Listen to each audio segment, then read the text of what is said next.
আমাদের যাদেরই পোষ্য খুব প্রিয় বা যাদের বাড়িতে পোষ্য রয়েছে তাদের বাড়িতে কিন্তু একটাই সমস্যা সবার মুখে মুখে শোনা যায়, চারিদিকে শুধু হেয়ার, লোম, কারণ ওদের শেডিং খুব বেশি হয়। কিন্তু যারা আমাদের মধ্যে এমন রয়েছেন যে আমাদের শেডিংটা কম হোক সেটা আমরা চাই, সেটা আমরা সবাই চাই, কিন্তু আমাদের পোষ্য, আমাদের কুকুর হোক, বেড়াল হোক বা যাই পুষি না কেন সে আমাদের বাড়িতে থাকুক, সেটাও আমরা চাই।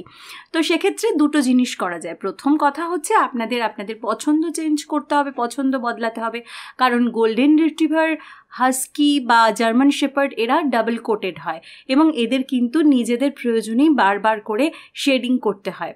শীতকালে ওরা একটু লম্বা লোম ওদের হয় এবং তাতে ওরা একটু শরীরটাকে গরম রাখতে পারে, কিন্তু গরমকালে ওরা সেই লোমটাকে ঝরিয়ে দেয় এবং জায়গা করে দেয়, রুম করে দেয় যাতে নতুন হেয়ার ওদের গ্রোথ হতে পারে এবং ওদের হেয়ার কিন্তু খুব ফাস্ট গ্রোথ হয়।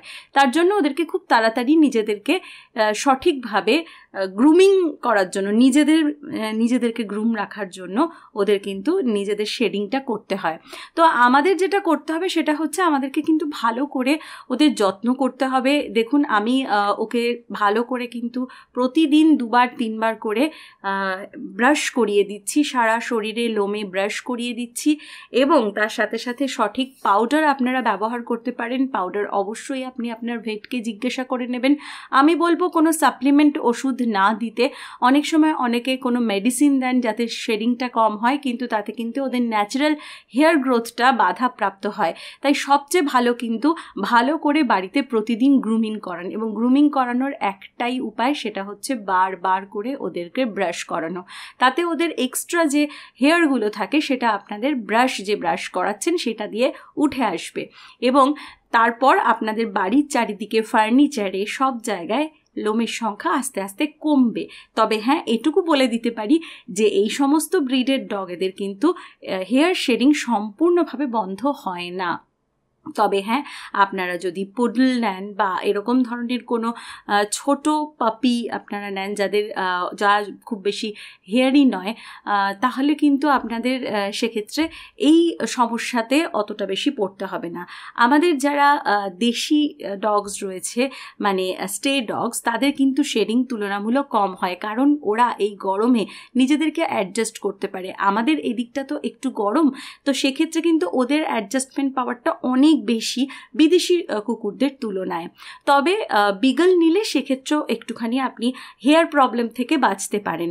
তবে হ্যাঁ, এই গোল্ডেন রিট্রিভার বা যেটা বললাম জার্মান শেপার্ড, এদের কিন্তু প্রচুর পরিমাণে, বা হাস্কি প্রচুর পরিমাণে লোম ওঠে। তো আপনাদের কিন্তু সঠিক যে চিরুনি, সেটা কিন্তু ওদের জন্য যে ব্রাশ, সেটা কিন্তু চুজ করতে হবে। এই দেখুন আমি পেট গ্রুমিং একটা ব্রাশ নিয়েছি। এই ব্রাশটা আপনারা অ্যামাজনে পেয়ে যাবেন। আবারও বলে দিই, এটা কিন্তু কোনোভাবেই আমি কোনো প্রমোশনাল ভিডিও করছি না, বা এটা কিন্তু শুধুমাত্র আপনাদেরকে রেকমেন্ড করার জন্য দেখাচ্ছি যে এই ব্রাশটা দিয়ে আমি কিন্তু উপকার পেয়েছি। এই ব্রাশটাতে দেখছেন 2 ধরনের টিপস রয়েছে, যেগুলো দিয়ে কিন্তু সহজেই ওদের যে ভেতরের লোমগুলো, যেগুলো আপনারা ওপর ব্রাশ করলে উঠে আসে না, সেগুলোও কিন্তু হয়ে যাবে, ইজিলি চলে আসবে। এবং ওপরে দেখবেন অনেকটা লোম ছোট ছোট লেগে থাকে ওদের গায়ে, সেগুলো কিন্তু এটা দিয়ে ঝেড়ে দিলে, যেটা ছোট ছোট ব্রাশ রয়েছে সেটা দিয়ে খুব ভালো করে পরিষ্কার হয়ে যায় এবং এক্সট্রা লোমগুলো কিন্তু চিরুনিতেই উঠে আসে, যার ফলে আপনার সারা বাড়িতে যে লোম উড়ে বেড়ায় বা লোমের সংখ্যা তুলনামূলক কমে যায়। দেখতেই পাচ্ছেন এক্সট্রা লোমগুলো বেরিয়ে আসছে।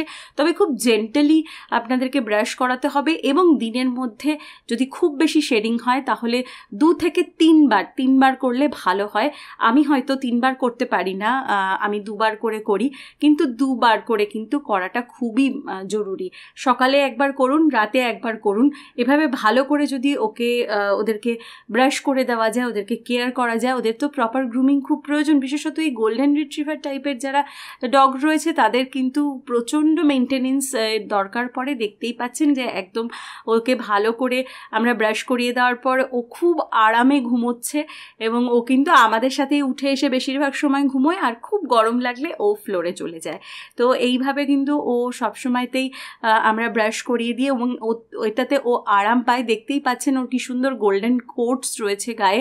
আমরা কিন্তু কোনো সাপ্লিমেন্টস কোটসের জন্য ব্যবহার করি না। প্রপার ডায়েট না হলে পারে কিন্তু সেক্ষেত্রে একটা সমস্যা হয়ই শেডিংয়ের, কারণ শেডিংটা সবসময় নর্মাল, এটা একদমই ঠিক যেটা বললাম, কিন্তু প্রচণ্ড বেশি শেডিং হচ্ছে, যেটা আপনার ডগ গত বছর যে গরমকালে যে শেডিংটা হয়েছিল বা শীতকালে যে শেডিংটা হয়েছিল সে তুলনায় এবছর অনেক বেশি দেখতে পাচ্ছেন।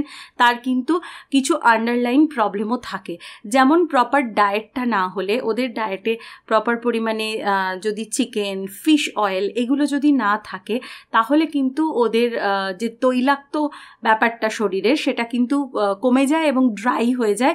তার ফলে কিন্তু অনেকটা হেয়ার উঠে আসতে পারে এবং সেটা একটা সমস্যা। এছাড়াও খুব ফ্রিকোয়েন্টলি স্নান করালে, শ্যাম্পু করালে তাহলেও কিন্তু স্কিন ড্রাই হয়ে যায় এবং সেক্ষেত্রেও কিন্তু প্রচুর পরিমাণে শেডিং হতে পারে। প্রপার শ্যাম্পু ইউজ করা, প্রপার কন্ডিশনার ইউজ করা প্রচণ্ড প্রয়োজন। আপনার যে পোষ্যটি রয়েছে, আপনি আপনার পোষ্যটিকে ভেটের কাছে যখন নিয়ে যাচ্ছেন সেই সময়, মানে ধরুন আপনি রেগুলার যে চেক আপে নিয়ে যান বা ভ্যাকসিনেশনের জন্য নিয়ে যান, সেই সময় আপনি আপনার পেটকে দেখিয়ে ভেটকে জিজ্ঞাসা করবেন যে কী রকম শ্যাম্পু ওর জন্য বেটার হবে এবং সেইভাবেই আপনাকে কিন্তু কেয়ার করতে হবে। এটা মনে রাখতে হবে যে সবার স্কিন কিন্তু একরকম হয় না এবং আমার ওরিওকে আমি যে শ্যাম্পু ইউজ করছি বা কন্ডিশনার ইউজ করছি বা যেরকমভাবে খাবার দাবার ডায়েট করাচ্ছি, আপনি যদি সমানভাবে একই রকম করেন তাহলে হয়তো ওর সেটা নাও স্যুট করতে পারে আপনাদের যে বাচ্চাগুলি রয়েছে বাড়িতে। তো সবসময়ই ভেটের সঙ্গে কথা বলে নেবেন। আমি শুধুমাত্র সাজেস্ট করতে পারি যে এইভাবে আপনি করতে পারেন। এরপর আপনি ভেটের সঙ্গে কথা বলুন যে আমরা এইভাবে করতে চাই, এই প্রসিডিওর কি আমার বাচ্চার জন্য সঠিক হবে, এটা অবশ্যই জিজ্ঞাসা করে নেবেন। এছাড়া কিন্তু অনেক সময় টিকের প্রবলেম থাকলে প্রচুর পরিমাণে শেডিং হয়। তো সবসময় এটা খেয়াল রাখবেন, যখন ওকে আপনি ভালো করে ব্রাশিং করে দিচ্ছেন, আঁচড়ে দিচ্ছেন, তখন ওর স্কিনটা ভালো করে দেখবেন, বিশেষত গলার কাছে, ঘাড়ের কাছে, কানের পেছনে, কানের ভেতরে, লেজের নিচে, এই সব জায়গাগুলো হচ্ছে টিকের বসবাস স্থান বা স্থল। তো সেই জায়গাগুলো ভালো করে চেক করবেন, কোনো ছোট টিকও রয়েছে কিনা, তাহলেও কিন্তু শেডিং হতে পারে।